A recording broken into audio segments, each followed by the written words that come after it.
वंदे मातरम। आप सभी का नेटवर्क 10 में स्वागत है। मैं हूं संजय गिरी गोस्वामी। चुनाव चल रहे हैं, राजनीति की बातें चल रही हैं और राजनीति की बातें होनी भी चाहिए, क्योंकि राजनीति एक ऐसा अखाड़ा है जो हर किसी को लुभाता भी है, चाहे वो आम नागरिक हो या बड़े से बड़ा अभिनेता हो या सेलिब्रिटी हो। और आज हम अपनी इस खास पेशकश में यही बात करेंगे। जी हाँ, हम बात करेंगे भारतीय फिल्मी हस्तियों की। वो फिल्मी हस्तियां जिन्होंने राजनीति में अपने दांव आजमाया है या जिन्होंने राजनीति में कदम रखा, अपनी राजनीतिक पारी खेली, उनकी बात करेंगे। और वो सब भारतीय सितारे जो राजनीति में आए, राजनीति में रहे, लेकिन उसके बाद राजनीति से दूर हो गए। लेकिन कुछ लोग ऐसे हैं जो आज भी राजनीति में और राजनीति में लगातार भागीदारी निभा रहे हैं। अब हम सबसे पहले बात करते हैं एक ऐसे व्यक्ति की जिन्हें महानायक कहा जाता है। जी हाँ, सुपरस्टार अमिताभ बच्चन की। अमिताभ बच्चन ने 1984 में इलाहाबाद से कांग्रेस के टिकट पर चुनाव लड़ा था। उस समय अमिताभ और राजीव गांधी के रिश्ते नई ऊंचाइयों पर थे। राजीव गांधी ने अपने दोस्त अमिताभ बच्चन को कांग्रेस के टिकट पर इलाहाबाद से चुनाव लड़ने के लिए तैयार कर लिया था। अमिताभ बच्चन को इलाहाबाद से कांग्रेस का टिकट मिला और उन्होंने बड़े अंतर से हेमवती नंदन बहुगुणा को हराया। जी हाँ, हेमवती नंदन बहुगुणा राजनीति का बहुत बड़ा नाम था, बहुत बड़े दिग्गज थे। बहुगुणा और अमिताभ के बीच हुए चुनावी संघर्ष के कई दिलचस्प किस्से भी हैं। 1977 में अगर उत्तर भारत में कांग्रेस का सफाया हुआ था, तो कांग्रेस ने 1984 में अमिताभ बच्चन को चुनाव में खड़ा कर इसका बदला लिया था। ऐसा कहा जाता है कि कहीं ना कहीं उस बदले के पीछे बहुगुणा थे। उत्तर प्रदेश के इलाहाबाद में माटी के लाल कहे जाने वाले हेमवती नंदन बहुगुणा और छोरा गंगा किनारे वाला अमिताभ बच्चन के बीच जो मुकाबला हुआ, उसका इतिहास गवाह। इलाहाबाद हेमवती नंदन बहुगुणा का राजनीतिक गढ़ माना जाता था। यूं तो बहुगुणा विभाजित उत्तर प्रदेश के गढ़वाल इलाके के रहने वाले थे, लेकिन उनकी शिक्षा दीक्षा इलाहाबाद में हुई थी।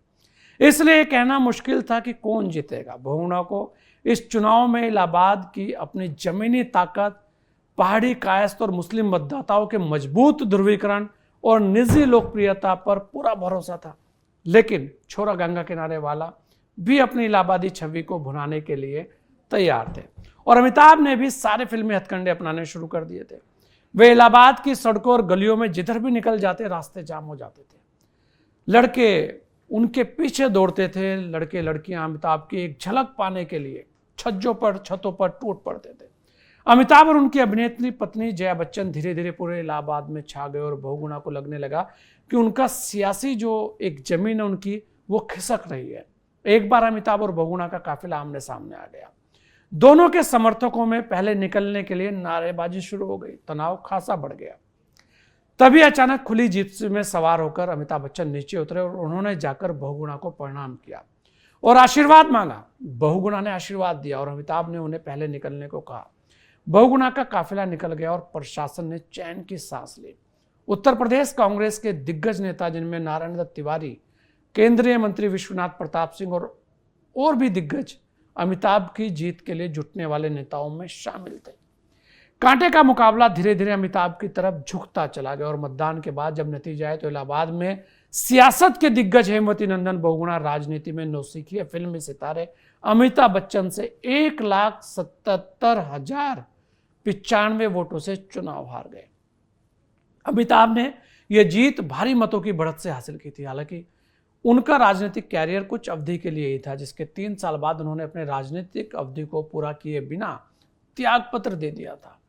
और ऐसा कहा जाता है कि अमिताभ बच्चन को लगने लगा था कि राजनीति में उनका स्थान नहीं है और वापस वो अपनी फिल्मी दुनिया में लौट गए। अब बात करते हैं एक और कलाकार की। जी हाँ, दिवंगत एक्टर सुनील दत्त की। 1984 में फिल्म अभिनेता सुनील दत्त को कांग्रेस ने मुंबई की उत्तर पश्चिम सीट से उम्मीदवार बनाया था। उनका मुकाबला कानूनविद राम जेठमलानी से था। जेठमलानी इसी सीट से 1977 और 1980 में चुनाव जीत चुके थे। 1984 के चुनाव में सुनील दत्त के स्टारडम और इंदिरा गांधी की सहानुभूति की जो लहर थी, उसका फायदा मिला और सुनील दत्त जीत गए। ऐसा कहा जाता है कि सुनील दत्त को 7% मत मिले, जबकि जेठमलानी 30% मत ही बटोर पाए। सुनील दत्त 1989, 1991 का चुनाव भी जीते थे। बेटे संजय दत्त के विवादों में फंसने के कारण सुनील दत्त ने 1996 और 1998 का जो चुनाव था वो नहीं लड़ा, तो शिवसेना के मधुकर सरपोतदार सांसद बने। 1999 में सुनील दत्त ने फिर वापसी की और सरपोतदार के विजय अभियान को रोक दिया। 2004 में भी सुनील दत्त ने शिवसेना के टिकट पर उतरे संजय निरुपम को चुनाव हराया, लेकिन सुनील दत्त के निधन के बाद वहां पर उपचुनाव में कांग्रेस ने उनकी बेटी प्रिया दत्त को टिकट दिया। उन्होंने भी मधुकर सरपोतदार को हराया। ऐसा कहा जाता है कि सुनील दत्त एक ऐसे व्यक्ति थे कि जिनका आदर विपक्ष के लोग भी करते थे, और उन्होंने एक अलग मिसाल अपने उस कार्यकाल में पेश की। अब आपको बताते हैं एक और व्यक्ति की, जो एक ऐसा व्यक्ति, एक ऐसा कलाकार जिसने हर किसी को अपनी फिल्मों में हंसाया। हम बात कर रहे हैं अभिनेता गोविंदा की। जी हाँ, गोविंदा भी राजनीति के मैदान में आए।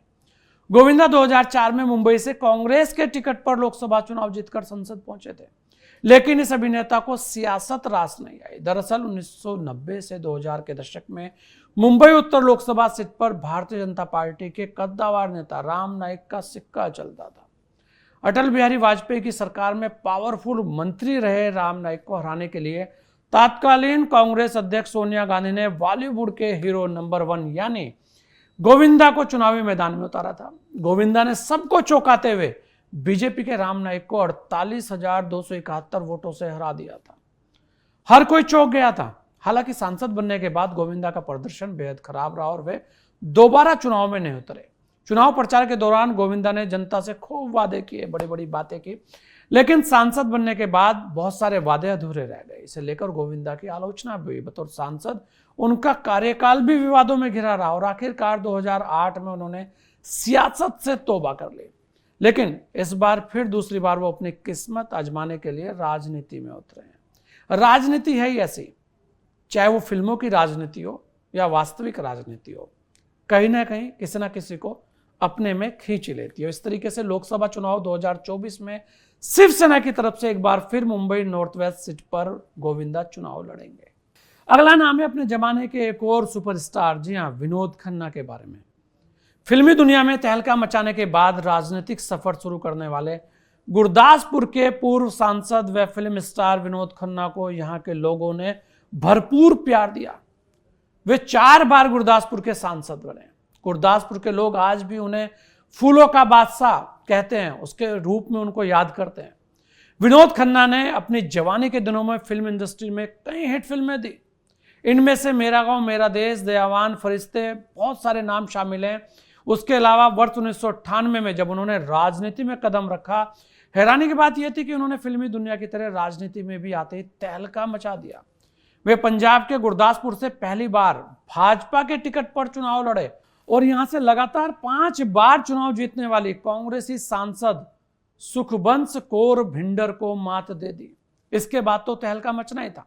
इसके बाद विनोद खन्ना 1998 से लेकर 2004 तक लगातार 3 बार गुरदासपुर के सांसद बने। 2009 में वे कांग्रेस के प्रताप सिंह बाजवा से चुनाव हार गए थे, लेकिन वर्ष 2014 के लोकसभा चुनाव में उन्होंने कांग्रेस के प्रताप सिंह बाजवा को बड़े अंतर से फिर पराजित कर दिया। हालांकि इसके बाद उनकी तबीयत लगातार खराब रहने लगी और विनोद खन्ना के निधन के बाद वर्ष 2017 में हुए उपचुनाव में उनकी पत्नी कविता खन्ना को भाजपा से टिकट मिलने के जो कयास लगाए जा रहे थे, उसमें लंबी खींचतान के बाद पार्टी ने कविता खन्ना के बजाय स्वर्ण सलारिया को मैदान में उतारा। हालांकि वे कांग्रेस के कद्दावर नेता सुनील जाखड़ के आगे नहीं टिक पाए और चुनाव हार गए। विनोद खन्ना एक ऐसे शख्सियत थे जिनका डंका फिल्म इंडस्ट्री में उतना बजा जितना राजनीति के अंदर बजा।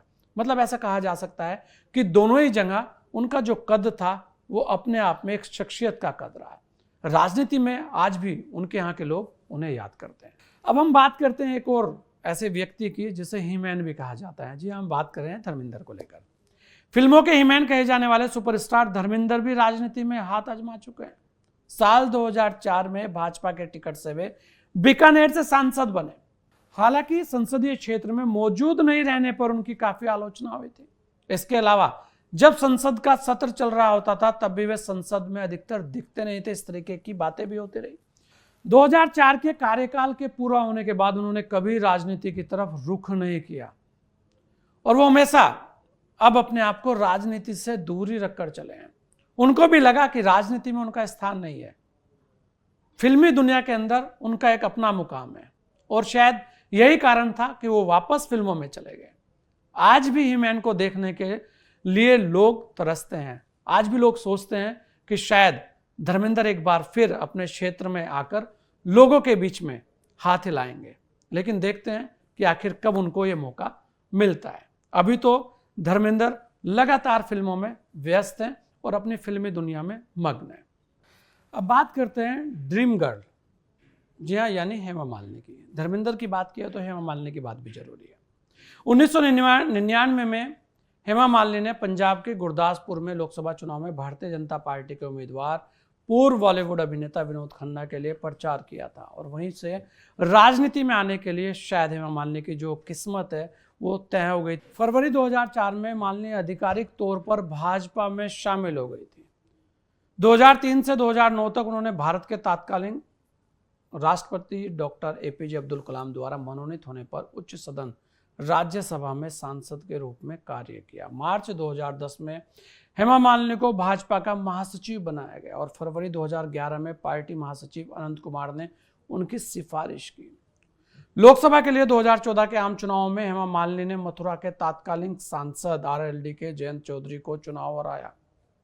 2019 के लोकसभा चुनाव में हेमा मालिनी ने फिर से मथुरा लोकसभा में जो जीत है वो हासिल की। उन्होंने रालोद के कुंवर नरेंद्र सिंह को चुनाव हराया और 2024 के लोकसभा चुनाव में एक बार फिर हेमा मालिनी भाजपा के टिकट पर मथुरा में ताल ठोक रही हैं।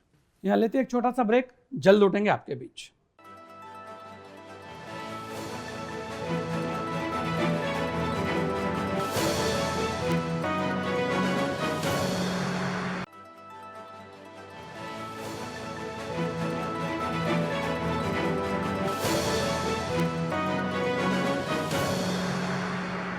ब्रेक के बाद आपका स्वागत है। आज हम इस खास पेशकश में बात कर रहे हैं अभिनेताओं की जो राजनीति में भी अभिनय कर रहे हैं, जो राजनीति में अपना भाग्य आजमा रहे हैं। अब हम एक और नाम पर बात करते हैं। जी हाँ, फिल्म अभिनेता तो वो रहे हैं, लेकिन उस शॉटगन के रूप में भी उनका एक नाम जाना जाता है। बात कर रहे हैं शत्रुघ्न सिन्हा की। शत्रुघ्न सिन्हा 1991 में बीजेपी से जुड़े थे। पार्टी में उन्हें कई अहम जिम्मेदारियां भी मिली। राज्यसभा सदस्य बने, केंद्र में मंत्री रहे, पटना साहिब से टिकट भी उनको मिला और वे लोकसभा चुनाव में भी जीते। 2014 में उन्हें केंद्र में मंत्री पद नहीं मिला तो भाजपा से संबंधों में खटास आ गई। 2019 में भाजपा ने उनकी जगह रविशंकर प्रसाद को पटना साहिब से उम्मीदवार बना दिया तो शत्रुघ्न सिन्हा ने कांग्रेस का दामन थाम लिया था। वे भाजपा में करीब 28 साल रहे। इसके साथ ही कांग्रेस में भी उनका सफर मात्र 3 साल का ही रहा। पटना साहिब से कांग्रेस के टिकट पर चुनाव लड़े, लेकिन चुनाव हार गए। भाजपा पर शत्रुघ्न सिन्हा इतने भड़के कि बेटे लव सिन्हा को कांग्रेस के टिकट पर भाजपा के नितिन नवीन के खिलाफ बांकीपुर से चुनाव लड़वाया, लेकिन बेटे को भी हार मिली। शत्रुघ्न सिन्हा की पत्नी पूनम केंद्रीय मंत्री राजनाथ सिंह के खिलाफ सपा के टिकट पर चुनाव भी लड़ चुकी है। जी हां, लखनऊ से वो चुनाव हारी। इसके बाद 2022 में वे तृणमूल कांग्रेस से पश्चिम बंगाल की आसनसोल सीट से लोकसभा चुनाव जीते और 2024 के लोकसभा चुनाव में एक बार फिर चुनावी मैदान में वो आसनसोल से डटे हैं। यानी कि उन्होंने भारतीय जनता पार्टी, कांग्रेस और उसके बाद अब तृणमूल कांग्रेस, एक बड़ा नाम। बिहार के अंदर ऐसा कहा जाता है कि शत्रुघ्न सिन्हा का जादू आज भी चलता है और आज वो फिर 2024 के जो चुनाव चल रहे हैं उसके अंदर लोकसभा सीट के आसनसोल के उम्मीदवार भी हैं। अब हम बात करते हैं एक ऐसे कलाकार की जिसके बारे में कहा जाता है कि उन्होंने डांस जो है वो लोगों को सिखा दिया। हर कोई उनके गानों पर थिरकने लगा। जी हाँ, डिस्को डांसर यानी मिथुन चक्रवर्ती की। मिथुन चक्रवर्ती की राजनीति को अगर हम देखें तो उनका सफर मीठा कम कड़वा ज्यादा रहा है। 2011 में जब टीएमसी प्रमुख ममता बनर्जी ने बंगाल की सत्ता संभाली तो उन्होंने मिथुन चक्रवर्ती को राजनीति से जुड़ने का न्योता दिया, तो मिथुन ने उस वक्त शहर से न्योता स्वीकार किया।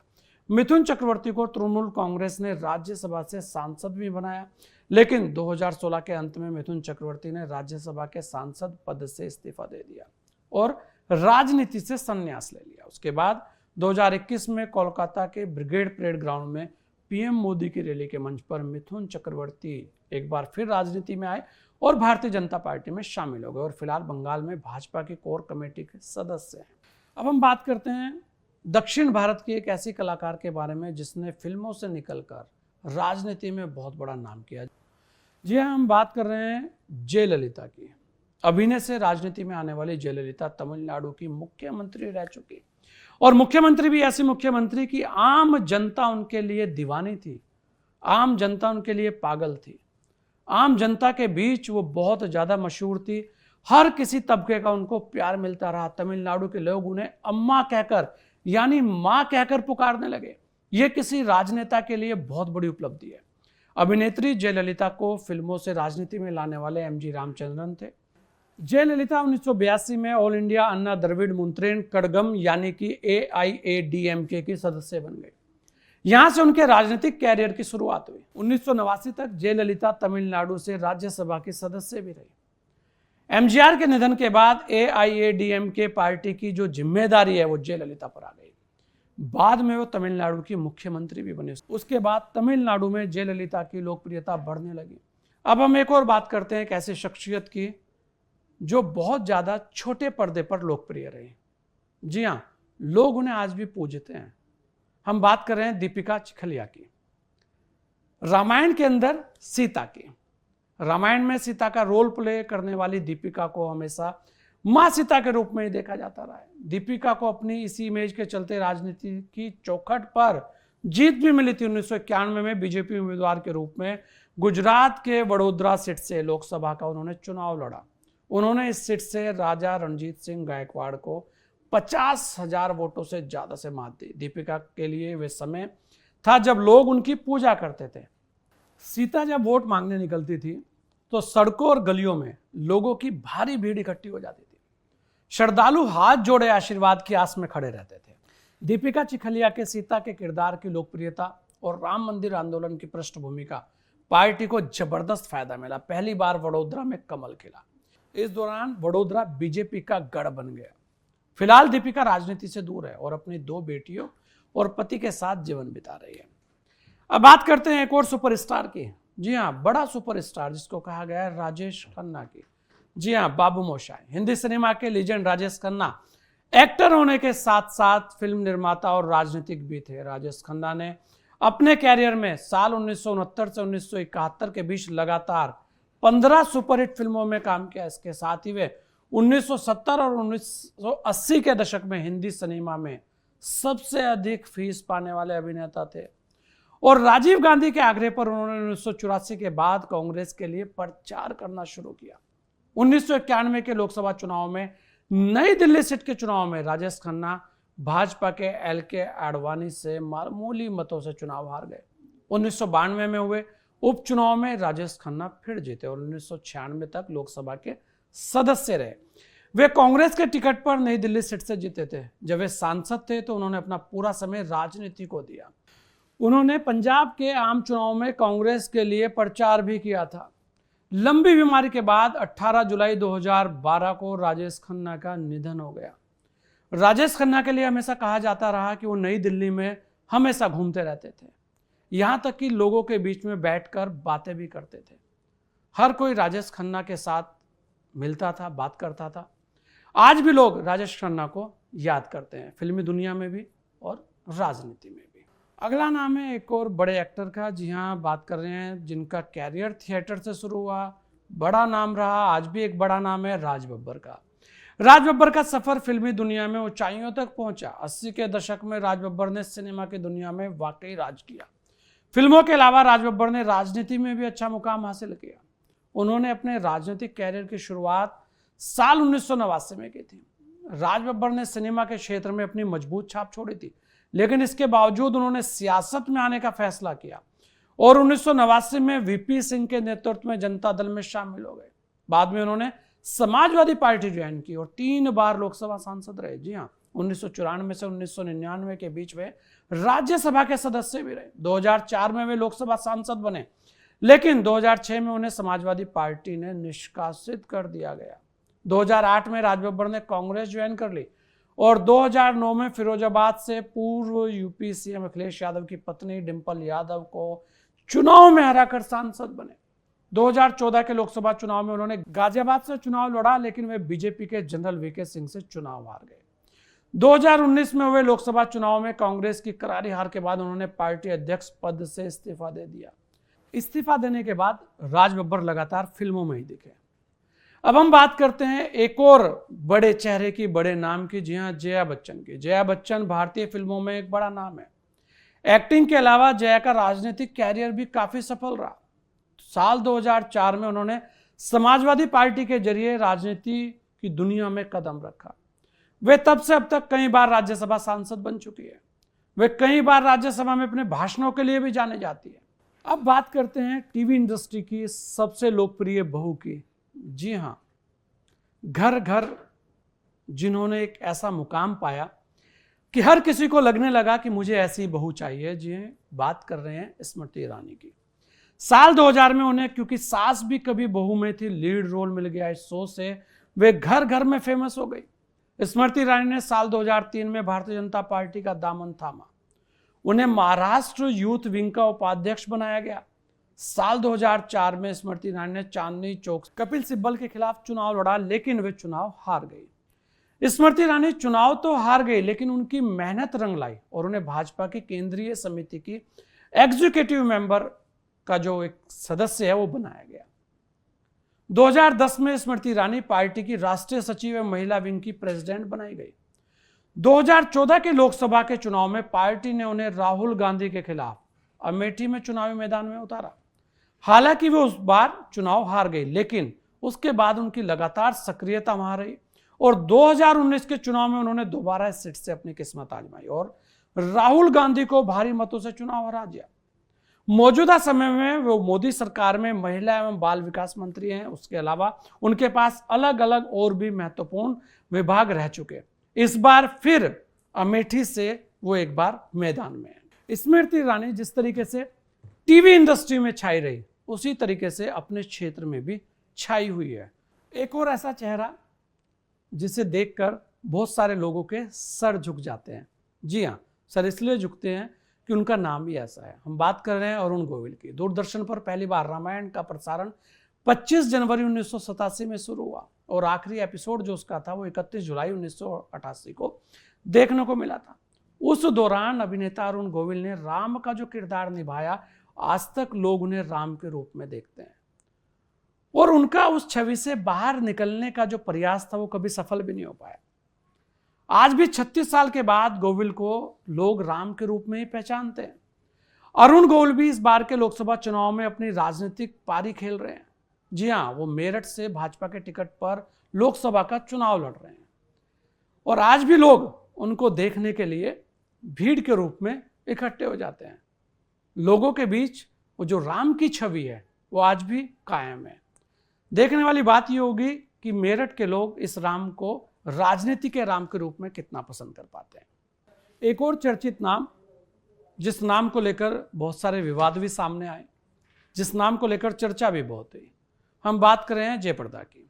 जयप्रदा बॉलीवुड की मशहूर अभिनेत्री थी जिन्होंने 80 और 90 के दशक में अपने कैरियर की बेहतरीन फिल्में दी, लेकिन एक दौर ऐसा भी आया जब उन्होंने अपनी फिल्मी कैरियर से दूरी बना ली और उनकी दोबारा वापसी एक नेता के तौर पर हुई।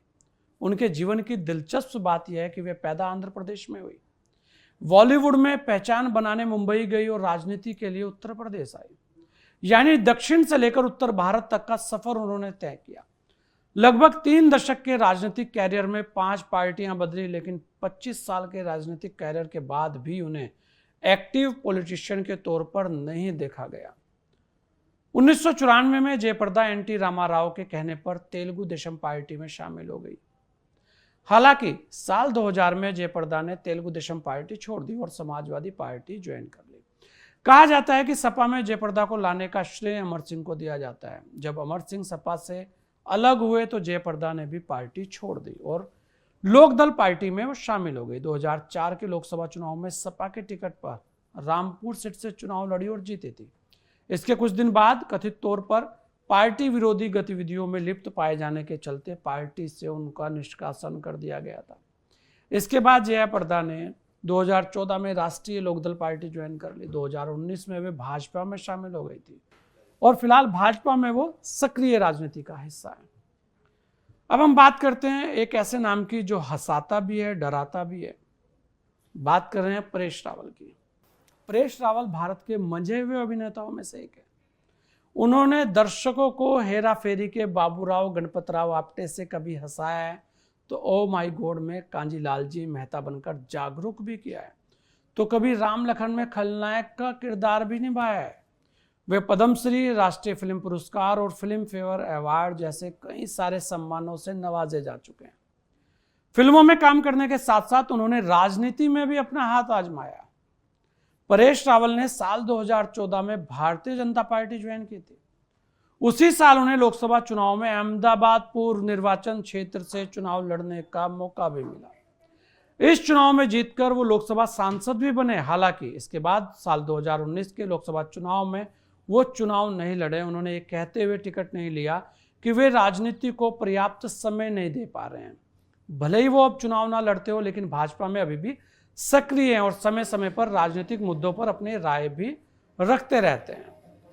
परेश रावल एक ऐसा नाम रहा जिन्होंने समझा कि वास्तव में राजनीति को समय चाहिए और कहीं ना कहीं उनका समय तो फिल्मी दुनिया के लिए है और वापस वो अपना समय फिल्मी दुनिया में दे भी रहे हैं। अगला नाम है एक ऐसे स्टार का जिसने भोजपुरी इंडस्ट्री में तूफान मचा दिया।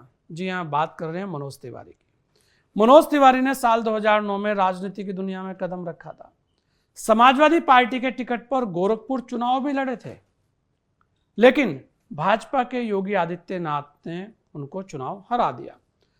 मनोज तिवारी 2014 में बीजेपी के टिकट पर उत्तर पूर्वी दिल्ली से लोकसभा चुनाव को लड़े और उन्होंने 2014 का लोकसभा चुनाव जीता। उसके बाद साल 2019 में मनोज तिवारी ने कांग्रेस की नेत्री और दिल्ली की पूर्व मुख्यमंत्री शीला दीक्षित को हराकर नॉर्थ ईस्ट दिल्ली से फिर दोबारा चुनाव जीता। अब एक बार फिर से मनोज तिवारी नॉर्थ ईस्ट दिल्ली से ही लोकसभा चुनाव लड़ने के लिए अपनी ताल ठोक चुके हैं, कमर कस चुके हैं। मनोज तिवारी लगातार सक्रिय रहते हैं। मनोज तिवारी के लिए ऐसा कहा जाता है कि मनोज तिवारी जनता के बीच में बहुत ही ज्यादा लोकप्रिय हैं।